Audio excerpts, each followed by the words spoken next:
আসসালামু আলাইকুম ভিয়াস। আশা করি আল্লাহর রহমতে আপনারা সবাই ভালো আছেন। আমরাও আপনাদের দোয়া এবং মহান আল্লাহ তাআলার রহমতে আমরাও ভালো আছি। তাই এই যে আজকের ব্লগটা শুরু করছি আমার ভোরবেলা উঠে অফিসে যাওয়ার উদ্দেশ্যে।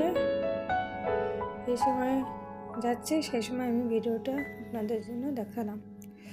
এই যে আমি লিফটের থেকে বেরিয়ে এসে বাইরে আসলাম, তার ভিতরে দেখি আমি যাচ্ছি এক কর্মদাতা, আর একটা মা দেখছি উনি বস্তায় করে হয়তো ওগুলো কি বোতল টোতল হয়তো প্লাস্টিক এগুলো খুঁটে ওগুলো বিক্রি করে।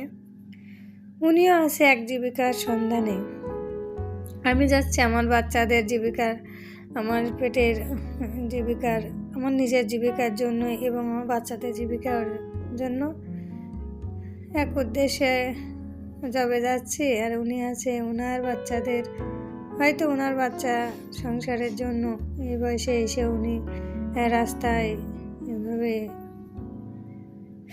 বস্তা নিয়ে উনি যাচ্ছে। তো এক এক মানুষের এক একটা জীবন ধারাবাহিকা আল্লাহ তাআলা কখন কোন দ্বারপ্রান্তে নিয়ে দাঁড় করা একমাত্র মহান আল্লাহ তাআলাই সেই জানে। হয়তো হতে পারে মানুষের এক একটা কর্মফলের কারণে মানুষের জীবনটা এমনই হয়।